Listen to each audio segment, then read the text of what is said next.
बात सुनने में अजीब जरूर लगती है, पर एक समय ऐसा भी आया था जब लोग महानायक अमिताभ बच्चन को उनके सामने ही गालियां देते थे और जलील करते थे।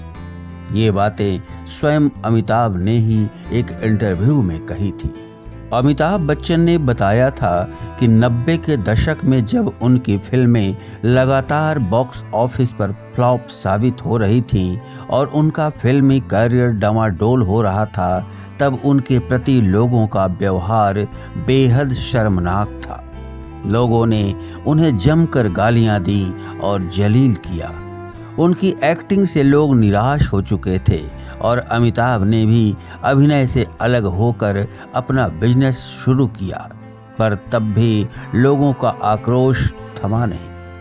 एक बार जब अमिताभ कार से कहीं जा रहे थे तो लोगों ने उनको सड़क पर ही घेर लिया और जी भरकर गालियां दी, जबकि कार में अमिताभ के पिता हरिवंश राय बच्चन और उनकी मां तेजी बच्चन भी बैठी थी।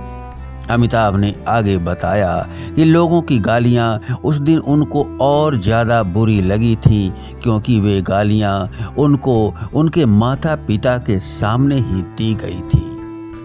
अमिताभ की खराब एक्टिंग के लिए अमिताभ को अपमानित करने के क्रम में लोग अपना सिर अमिताभ की कार के अंदर करके अमिताभ बच्चन को कोसते और बॉम्बे छोड़ देने को कहते थे, और अमिताभ बच्चन के बयान के ही मुताबिक उन्होंने बॉम्बे छोड़ देने का फैसला भी किया था, क्योंकि उन्हें भी अब लगने लगा था कि अब बॉम्बे को शायद उनकी ज़रूरत नहीं है।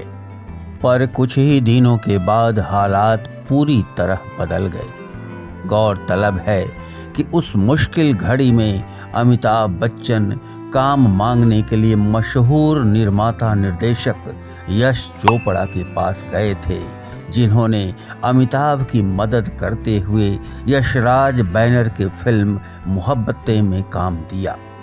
जाहिर है कि अमिताभ को इस फिल्म से अपार लोकप्रियता मिली और एक बार फिर अमिताभ के पांव बॉम्बे में जम गए। गौरतलब है कि इसी समय एक चमत्कार और हुआ और साल 2000 में शुरू हुआ जबरदस्त लोकप्रिय और सुपरहिट टीवी कार्यक्रम कौन बनेगा करोड़पति, जिसने अमिताभ बच्चन को फिर से बॉम्बे में स्थापित कर दिया।